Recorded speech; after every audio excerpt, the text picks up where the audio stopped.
4, 3, 2, 1.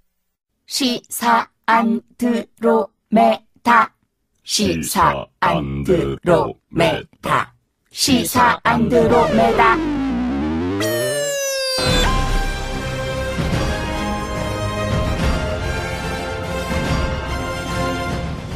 안드로메다로 간 민국 시혼이 정상이 되는 그날까지 주파수 94.5MHz YTN 라디오 공식 팟캐스트 시사 안드로메다 6번째 방송 시작하겠습니다. 네, 여전히 박주민 변호사, 홍상희 기자 나오셨습니다. 네, 안녕하세요. 박주민입니다. 네, 어제 바른정당 이혜원 대표가 출연했어요. 어떻게 우리 방송 덕으로 바른정당 지지율이 좀 오를 것 같습니까? 약간 팟캐스트 우리 방송 많이 듣잖아요. 네. 젊은이들. 네. 젊은 분들이 바른정당의 어떤 기치라든지 비전을 좀 보지 않았을까? 저는 그 생각이 드는데요. 진짜요? 약간. 아니, 뭐, 첫 술에 배부를 수 있나. 예. 근데 어쨌든 젊은 층에서 그 자유한국당보다는 훨씬 낫다 생각하겠죠. 바른정당을 낫다고 보는 것 같아요. 그렇죠. 그런 의미에서. 근데 지금 뭐 남 걱정할 때가 아니고요. 우리 저 시사 안드로메다가 일단 20위권 안으로 팟캐스트 순위로 와, 정말. 들어왔습니다만 네. 저는 자존심이 상합니다. 아니, 20이면 됐지, 뭐. 제가 한 것 중에 탑10 안에 안 들어온 게 없었거든요. 19위. 곧 들어가겠죠, 아쉬워요. 뭐. 근데 사실 네. 우리끼리만 하면 탑10 안에 충분히 들어옵니다. 근데 초대 손님은 부르기 때문에 안 돼. 초대 손님은 재미가 없어. 자꾸 띄워줘야 돼, 누가 와도. 그렇지, 불편하지. 아니, 이 작가가 조금 핀잔을 주고 싶은데 핀잔을 못 주는 모습이잖아요, 지금 보면. 그렇죠. 아이고, YTN 지도부에서 뭐라 그래. 그러니까 밖에 서 있잖아, 막. 그래, 막 밖에 서 있고, 사람들. 그러니까 말이죠, 이게, 우리는 우리끼리 하고 싶습니다만, 네. YTN 지도부에서. 네. 어디가 지도부가 문제야. 또 그렇게 이런 말씀하지 사람들. 마세요. 네. 왜? 좀, YTN. YTN 난 너무 좋은데. 그래서 욕먹는 거야, 박변. 아니, 뭐, 데일리를 시켜주든가. 아니, 우리 프로가 YTN 제일 핫하다면서요. 그래요. 요즘에 난리도 이런 난리가 없어요. 그래요? 네. 아, 부담스러워. 착각하지 마. 이거 라디오용입니다. 지금 라디오용 나가기 때문에. 그랬다. 우리가 조심해야 됩니다. 그러네. 전 알고 있었는데요. 그래서 계속. 역시. 전 진짜 YTN 라디오 정말 들을 만한 방송. YTN 사랑합니다. 예. 자, 오늘 시사 안드로메다에서는 국민의당 제보 조작 사건, 며칠 전 검찰 수사 결과 발표가 났죠. 네. 이른바 윗선으로 지목된 현직 의원들이 모두 무혐의로 결론 났습니다. 그래서 결국 꼬리 자르기 아니냐. 결국 봐주기 수사 아니냐. 이런 비판도 나오고 있는데, 그래서 오늘 총정리 시간에는 국민의당 제보 조작 사건과 더불어서 87년 직선제 이후에 역대 대선 정부에서 등장한 네거티브 선거전. 이걸 한번 총정리해보는 시간을 갖겠습니다. 지금 이 소리는 당신의 지적 허영심이 쌓이는 소리입니다. 무엇이든 정리해드립니다. 총정리. 괜찮지 않습니까? 네거티브. 네. 좋지요. YTN 라디오에서만, 시사 안드로메다에서만 할 수 있는. 전혀 우리는 청취자들 반응 이런 거 신경 쓰지 않기 때문에 우리만 할 수 있는 거예요. 그렇죠. 예. 그래요. 열심히 한번 해볼까요? 그리고 49금 토크 팟캐스트만 나가는 버전이죠. 거기서는 달림 안녕이라는 제목으로 문재인 대통령이 휴가 갔지 않습니까? 그냥 제목만 봐도 좋아요. 저는 못해. 그냥 이상하게. 아니, 어제 내가 누구한테 이거 얘기했더니, 달림 안녕이 뭐냐, 안녕하세요로 바꿔라. 이런 또 아니, 지적이 맞지. 들어왔어요. 그렇게 하는 게 맞죠. 극존칭을 써야죠. 달림한테? 예. 아니, 근데 우리가 친근하게 얘기할 때 달림 안녕하지. 달림 안녕하십니까? 이렇게 하지 않잖아요. 나는 그게 맞다고 근데 생각해요. 이게 참 방송이라 사실은 방송에서 어떤 사람을 극존칭하는 건 맞지 않거든요. 그렇죠. 왜냐하면 우리 방송을 듣는 앞존법, 분들이 그죠? 앞존법. 훨씬 높은 사람들이기 때문에 그리고 방송에서 뒤에 어떤 직책이나 이런 걸 생략하고 말할 수 있어. 예를 들면 맞아요. 문재인으로서는 어떻게 이렇게 얘기할 수 있거든. 난리나 이렇게 얘기하면 반말한. 왜 대통령을 뒤에 안 붙여 이러면서 그렇죠. 어려워요. 나 방송하기 어려워. 또 그러고 이제 박근혜 대통령 지금 교도소가 있는데 네. 그분이 이러면 또 난리나. 정말? 예. 그러니까 그래요. 살인사건 일으킨 사람한테 저분이 하면 난리 나고. 예. 자, 어쨌든 오늘은 두 가지 가지고 한번 얘기해 보는데 일단은 먼저 다룰 거는 총정리 국민의당 제보 조작 사건부터 한번 살펴볼까요? 이 사건이 터지고 나서 국민의당의 존폐까지 거론될 맞아요. 만큼 크나큰 사건이었지 않습니까? 그렇죠. 근데 결국은 당 지도부가 관여가 되지 않으면 알았다고 결론이 나면 국민의당은 다시 이제 기사회생에 시간을 갖는 것이고요.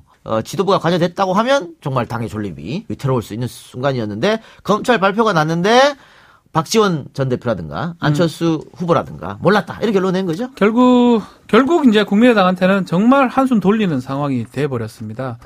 결국 이제 박지원 전 대표라든지 안철수 대표 같은 경우는 조사도 받지도 않았고요. 검찰 가서 무혐의를 받았고 특히 이용주 의원이 중간고리라고 봐야 될 것 그러니까. 같아요. 이용주 의원이 만약에 기소가 됐다 그러면 이거는 당직자에다가 현역 국회의원이기 때문에 문제가 될 수 있는데 이용주 의원도 증거 불충분으로 불기소됐기 때문에 뭐 김인원, 김성호 부단장이 불구속 기소는 됐지만 이 두 사람은 뭐 지금 당장 당직자는 아니기 때문에 일단은 거기서 정리된 상황이 아닌가 이렇게 그럼 여기서 보입니다. 끝난 거예요? 그렇죠. 끝났다고 봐야죠. 그러면 예. 국민의당 괜찮은 거예요? 뭐 사과도 하고 뭐 사과도 하니까. 진짜 말도 안 되지. 그 난리가 났는데. 그러니까 우리가 일반인이 봤을 때는 아니 이렇게 중차대한 일을 사실은 선거 4일 전에 1차 발표, 선거 이틀 전에 2차 발표를 했지 그러니까요. 않습니까? 선거판을 뒤흔들 수 있는 이렇게 큰 발표를 당 지도부한테 보고도 하지 않고 자기들 마음대로 밑에 사람들이 알아서 했다? 상식적으로 말이 안 맞지 않습니까? 그러나 검찰 조사는 증거를 가지고 말하는 거거든요. 그렇다고 해도 국민의당 조직에 대한 비판은 할 수 있는 거 아니에요? 그건 그럴 수 있죠. 네, 어떻게 이런 일이 일어났는데 지도부에서 모르고. 그러니까 법적 책임은 안 질 줄 모르지만 저는 정치적 도의적 책임 져야 이런 돼요. 생각이 들어요. 수사라는 거는 제가 봐서 생물입니다. 수사는 살아 움직이는 동물이고 생물인데 검찰의 의혹이 이 정도까지 아니었나 싶어요. 어허. 만약 박지원 대표라든지 안철수 대표를 더 추궁했을 때는 조금 부담스러운 상황도 생기지 않았을까. 뭐 증거가 있으면 당연히 했겠지만, 그러니까 이 의혹이거든요.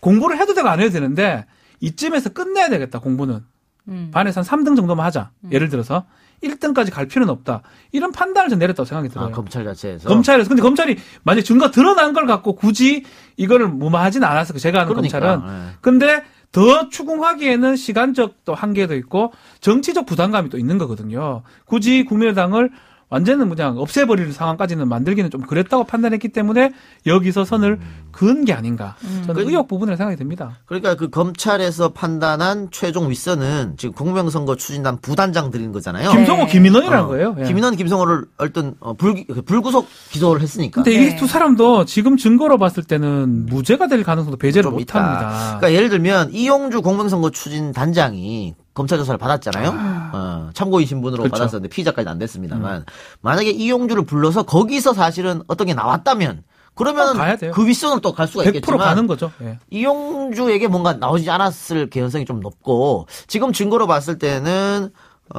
박지원 전 대표와 이준석 간의 뭐 30여 초의 통화 거기 뭐 이거잖아요. 30 몇 초 통화. 근데 그거는 증거로 있어. 과학적 사실이 있는데 두 사람이 어떤 내용을 통화했는지는 알 수가 없단 말이죠. 우리가 알 수 있는 거는 통화를 했다면 어느 장소에서 몇 초간에 몇 분간 했는 건 알 수 있지만 그 내용을 녹음하지 않는 이상은 어떤 내용이 오갔는지는 알 수가 없습니다. 현행 지금 과학기술로는. 그러다 보니까 뭔가 심증이 갈 수 있고 더 추궁을 할 수 있지만 이준서가 얘기를 하지 않고 그렇다면 박지원 전 대표를 부르는 거는 뭐 조사하는 거는 쉽지 않다. 이렇게 보입니다. 어쨌든 국민의당 지도부가 이제 안철수 전 대표도 깜짝 출연하셔가지고 국민들한테 죄송하다 다시 한번 네. 말씀하셨고 하지만 지도부는 관여하지 않았다는 우리 자체 조사가 맞다라고 얘기하셨지만 그걸로는 안 돼요. 그러니까 검찰 조사가 면죄부를 주는 게 네, 아닙니다. 다른 모습을 보여주셔야 분명히 국민들이 강인하죠. 다시 네. 믿고 신뢰할 수 있는 것이지. 그렇죠. 분명히 국민의당은 잘못한 것이고요. 도의적 책임 혹은 정치적 책임을 져야 되는 부분이죠. 왜냐하면 아까 뭐 홍상 기자 얘기했지만 있을 수 없는 일이 선거 전에 벌어진 거거든요. 그러니까 공당이라면 어떤 제보가 들어왔을 때 당연히 크로스 체킹 해야 됩니다. 그렇죠. 우리가 어제 박근혜 전 대통령 5천 살인 사건 언급하면서 네. 그 안에서 결정적 증언을 받았지만 네. 크로스 체크를 안 되기 때문에 지금 발표 얘기를 못한다고 안 하는 얘기했잖아요. 거잖아요. 예. 아니 일개 방송국도 그런 자세를 취하는데 대한민국 정당에서 그것도 국민 세금을 보조받아서 하는 정당에서 대통령 선거를 앞두고 크로스체킹 안 하고 그냥 내던졌다? 이거는 굉장히 문제가 맞아요. 있는 거죠. 네. 말이 안 되는 걸로 봐야 되고 글쎄요. 저는 이런 생각이 들어요. 이유미 당원하고 이준서 최고위원은 지금 구속 기소가 됐고요.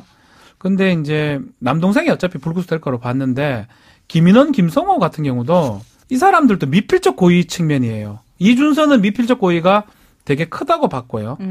근데 이제 김인원, 김성호 부단장 같은 경우는 조작된 내용을 확인하지 않고 기자회견했다. 2번이나 했잖아요. 예, 그 부분이 이제 범죄라는 거고 이용주 국회의원은 5월 4일 날 그만뒀습니다. 단장을. 네. 그래서 그렇기 때문에 빠져나온 것 같은데 근데 이제 저는 이게 공표하는 거는 다 고의범이거든요.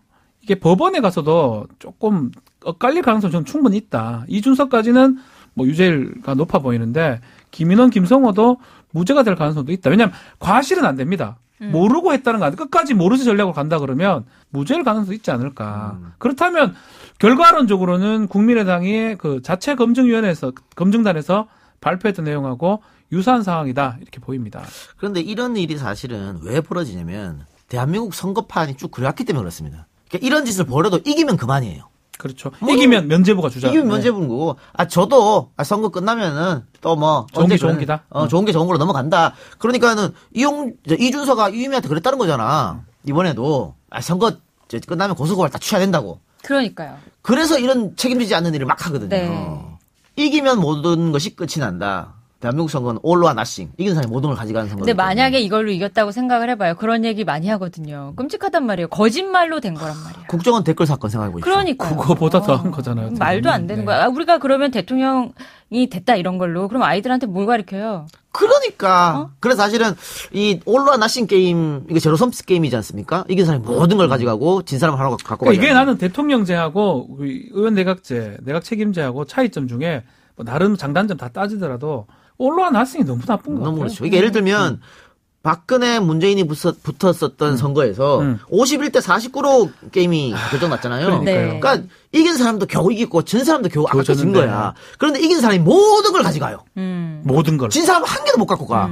정계 은퇴해라 막 이런 얘기 다 듣고. 그래서 이런 게 좀 많이 안타깝다. 그래서 앞으로 이제 헌법 바뀌든지 내각 책임제 같은 의원 내각제 같은 것도 생각을 좀 해봐야 되지 않을까. 뭐 개헌 특위에서 논의하겠죠. 저는 개인적으로 4년 중임제, 미국과 같은.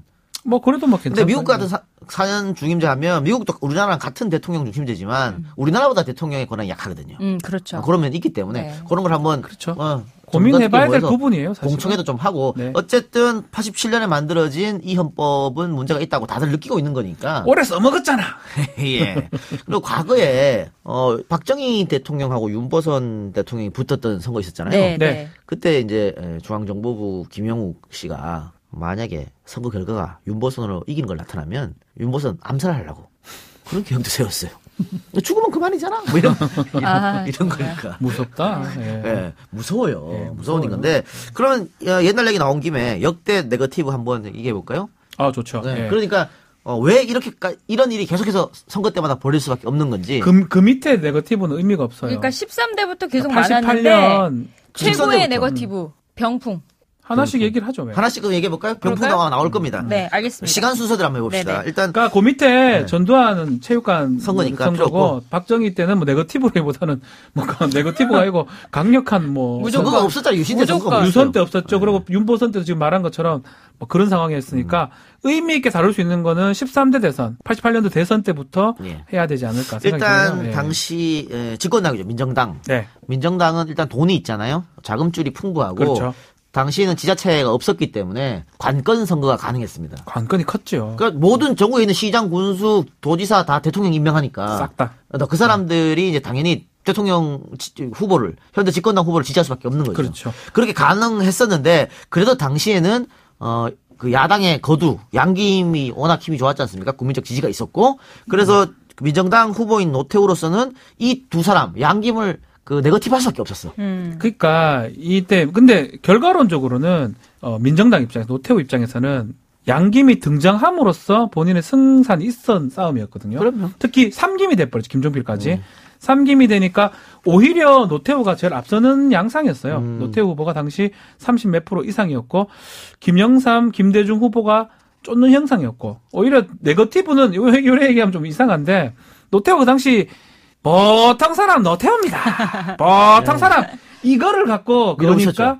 김영삼, 김대중 후보 측에서 이 사람 보통 사람 아니다. 그런 네거티브를 한 적이 있어요. 제 기억에. 근데 그게 안 먹히고 네. 오히려 노태우가 자기는 나 이 사람 믿어주세요. 그렇죠. 보통 사람 이렇게 하면서 김대중, 김영삼을 특별한 사람 그렇지.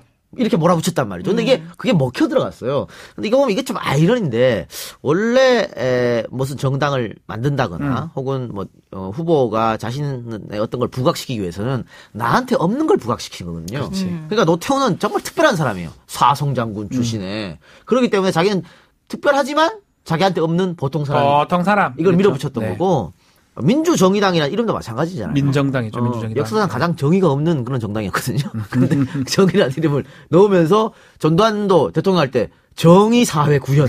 이걸 타이틀로 딱 달아준 거 아니겠어요? 그렇죠. 그러니까. 그래서 당시 김영삼 후보한테는 노태우 전 대통령이 뭐라고 하셨냐면 용어도 제대로 구분 못하는 귀족 정치인이라고 뭐 네거티브 했고 김대중 후보에게는 과거가 위험한 혼란만 가져올 인물이라고 공격했어요. 요즘 말로 하면 색깔론이죠. 그렇죠. 이 양김 두 사람 간에도 많이 좀 다툼이 있었어요.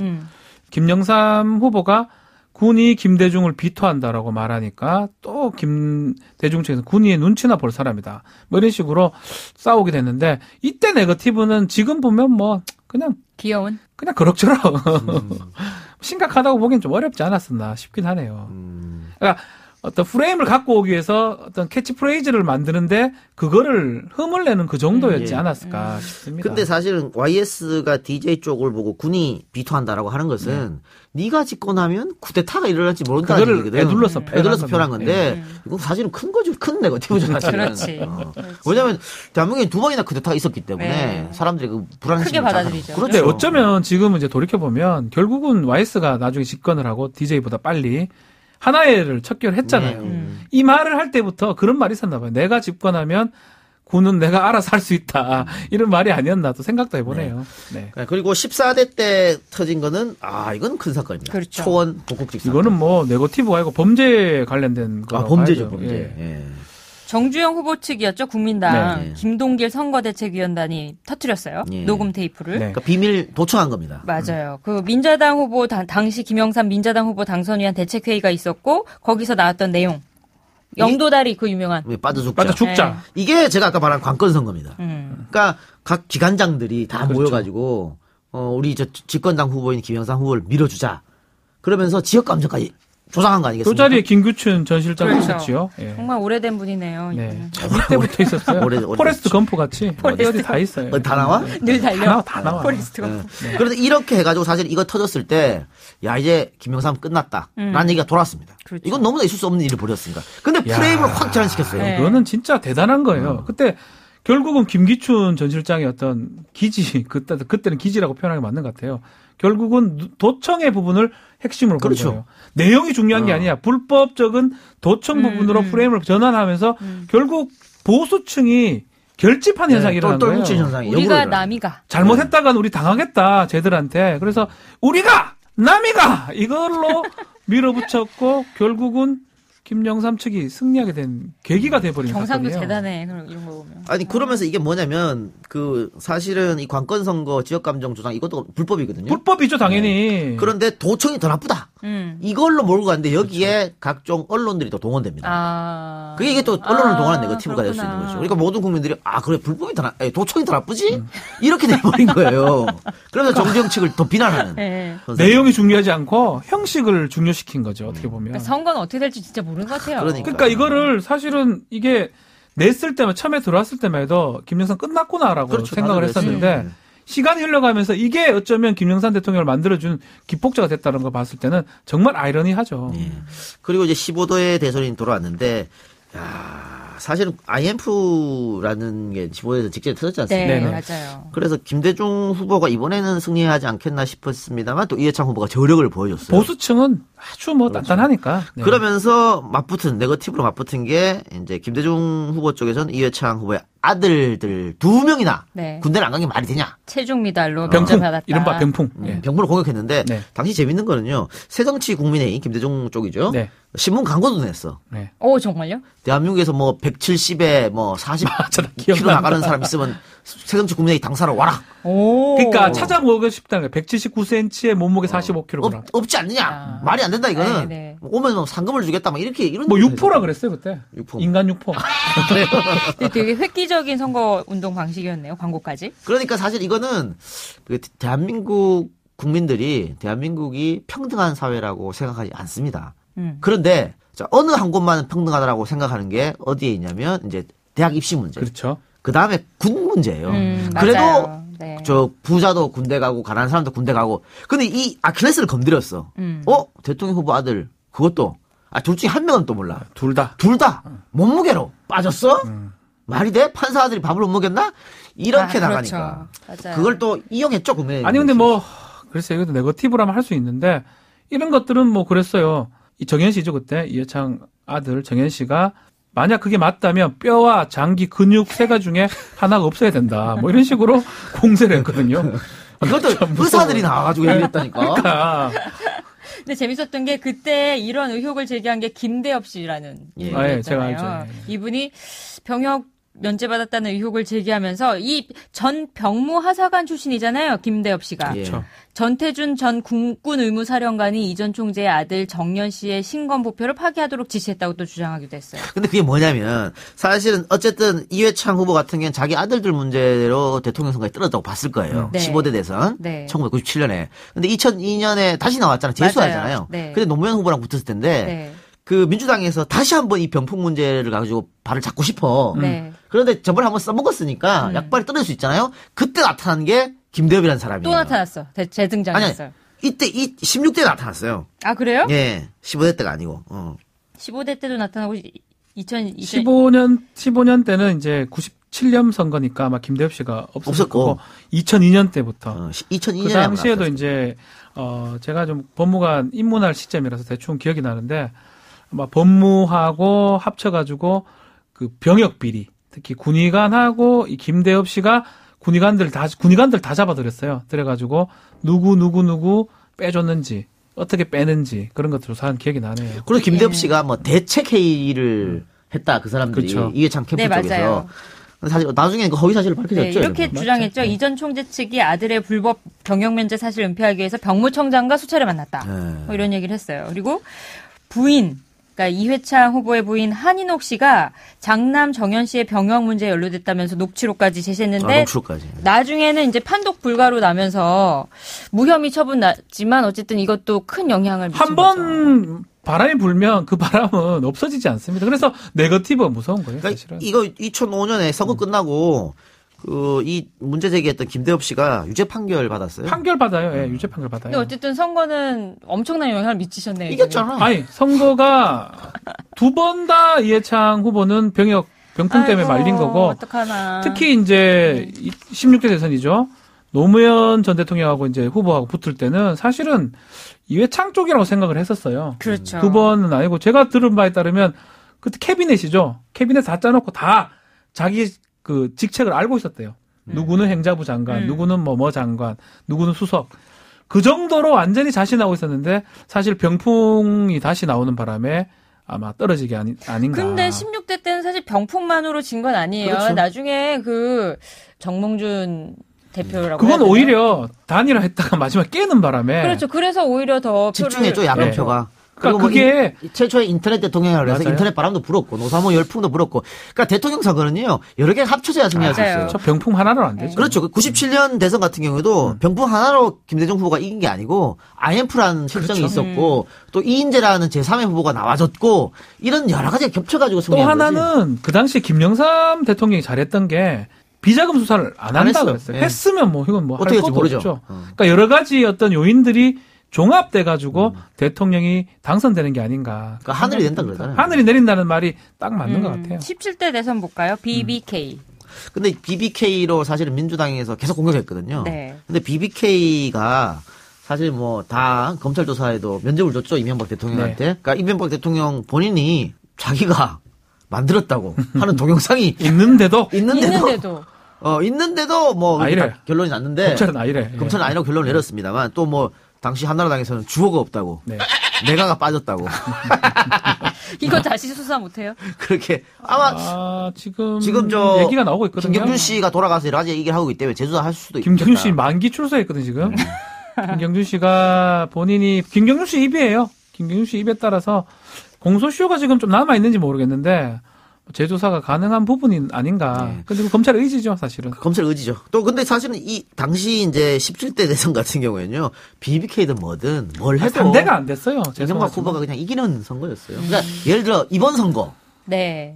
같은 건 뭘 해도 문재인 후보가 이긴다고 다 봤잖아요. 그렇죠. 그때도 딱 그런 거였어. 뭘 해도 그냥 이명박 후보가 이긴다는. 정동영 후보가 있었는데 너무 약했어요. 좀 약했고 마지막에 네. 그래도 조금 밀집돼서 그만큼 받은 거고 추석 전으로는 뭐 아니 행편이 없었거든 사실은 지지도가. 그러니까 당시 그 진보 진영 유권자 중에 투표를 포기한 사람도 많습니다. 많이 안 어차피 해야지. 찍었어요. 아 그리고 저기 문국현 네. 후보를 찍은 사람도 많이 맞아요. 제가 봤었거든요. 그 당시에 뭐 안 된다. 그래서 대통령 민주신당이죠 그때 안 된다고 해가지고 그렇게 했는데 결국 이때는 네거티브가 의미가 없어요. 네거티브도 그렇죠. 먹힐 때는 박빙일 때 한 5% 안팎에서 왔다 갔다 할 때 먹히지 이런 상황 네거티브 해봤자 아무 소용이 없죠. 따블스카로 차이 나면 뭐. 이명박 전 후보는 네거티브를 쓸 이유가 없었네요. 원래 1등 후보는 네거티브를 안 합니다. 아하. 1등 후보는 네거티브 할 필요가 없죠. 그렇죠. 1등 후보 편안하게 네거티브다 하면서 비판하죠. 상대의 전략을. 자, 봅시다. 박원순 시장이 네. 그 시장 선거할 때 뭐 정몽준 후보하고도 붙고 했잖아요. 네. 네. 한 번도 네거티브 안 했어. 다 자기 길만 갔어요. 또 저기였죠. 그런데 이번 그 민주당 경선 때 박원순 시장이 문재인 후보를 비판하면서 네거티브를 했거든요. 아, 맞아요. 그러니까 그거는 사람 따라서 달라지는 게 아니라 네. 그렇지. 1등 할 때는 할 필요가 없어요, 네거티브를. 근데 2등, 3등 쳐지면 네거티브를 합니다. 왜냐면 그거밖에 방법이 없거든. 그리고 이런 것도 있어요. 한 4등 정도 되잖아요. 그러면 2, 3등을 또 네거티브를 해. 1등한테는 안 되니까. 그러니까 이게 네거티브가 뭐 고귀한 인격을 갖고 있어서 네거티브를 그렇지. 안 하고 그런 게 아니죠. 그건 절대 아니고 상황에 맞게 선거 전략 중에 하나인데 그게 공직선거 위반이 되냐 안 되냐 그 선상을 지켜가면서 네거티브를 해야 그렇죠. 되지 그걸 어겨버리면 이제 문제다. 이번 국민의당 사건처럼 그 생각이 듭니다. 근데 뭐 선거에 포지티브만 하면 좋지요. 에이 그럼 이상하지. 근데 그게 이제 현실적으로 불가능하고 네. 또 옆에 참모들이 그냥 안 있습니다. 예를 들면 아니 저 박지원 후보 네. 인간성 정말 더럽고 이 그 옛날에 돼지인데 뭐 예를 들어서 부도덕한 일을 얼마나 많이 했는데 어. 그걸 그냥 두면 됩니까 후보님? 이러면서 하지 무조건 하도록 무조건 했죠. 붙이게 돼 있죠. 네거티브가 하다 치매 네거티브까지 있었잖아요. 이번 이건 선거 그렇죠. 이번 이번에도 선거에 있었죠. 문재인 후보가 치매 걸린 거 아니냐? 네, 인터넷에 막 막 돌았잖아요. 돌고. 그죠? 아니 그걸 너무 붙인 사람이 제가 직접 만났잖아요. 우리 인터뷰하면서 네. 너무 총명해서 저는 좀 타지다 싶었는데 무슨 치매 같은 소리 하고 있어. 너무 총명해서 지금 문제구만. 예전에 DJ 대통령 될 때도 치매 논란이 그렇죠. 있었죠. 그때도 고령이니까. 그죠? 네. 70이 넘었었으니까요. 그러니까 돌아가신 신기하 의원을 찾았다 그래가지고 예사롭지 않다. 정신이 예사롭지 않다 그랬어요. 그런 말들은 어디서 갖고 오는지 몰라. 말도 안 되지. 그러니까 김대중 전 대통령이 되게 재치가 있으셨잖아요. 네네네. TV 토론에서 패널들한테 그 얘기를 직접 하셨어요. 내가 치매기가 있어서 신기하 의원 여러 차례 찾았다 그러는데 그런 말 한 사람이 정신적으로 이상 있다고. 그렇지. 네, 이렇게 잘했고 말씀하셨어요. 우리 아직 기억나는 게 그 97년 대선 때 DJ DOC 노래를 아, 했었어요. 음. 그러면서 이런 것들을 급반전시켰어요. 아마 그 당시 그 노래가 저는 아직도 기억나거든요. 그 아주 청년 같은 노래. 이번에는 DJ와 함께해요. 아, 맞다. 그러니까 그거를 치매 이런 것도 그렇게 그 네거티브도 그렇게 깨버린 게 아닌가 보입니다. 그러니까 젊은 층들이랑 이렇게 어울릴 수 있다. 그걸 받아들일 수 있다. 그리고 서태지도 만나고 뭐 맞아요. 다 아, 나왔어요. 마이클 네. 잭슨도 만나고 하면서 내가 네. 문화에 이렇게 관심이 있다. 이런 것도 보여주면서 고령의 대통령에 문제가 있는 거 아닌가를 불식시키는. 완전 바꿔버렸죠. 이제 북풍하고 빨갱이는 안 되는 거죠? 네거티브로? 사실은 지금까지 대한민국 역사상 한 번도 등장하지 않은 적이 없죠. 늘 북풍 빨갱이. 뭐 예를 들면 휴전선에서 왔다 갔다 북한군이 총 들고 왔다 갔다 하면 선거가 바뀌니까. 그래서 총풍 사건도 있는 거 아닙니까? 북한에 가갖고 총 한 방 쏴달라고. 총 쏴달라고 했죠. 그런 얘기도 있었고 했는데 그러니까 선거 때마다 유혹은 될 거예요. 유혹은 되는데 이게 언제부터 깨지기 시작했냐면 그 천안함 사건 때부터. 이제는 안 되는 거야. 사실 그 당시에 이명박 정권이었었는데 선거 지방선거인가요? 아마 네, 총선이 직전에 네. 천안 사건 일어났었죠. 이걸 한번 이용해 보려고 그랬었는데 안 됐거든. 대패했어, 대패. 네. 대표했고 네.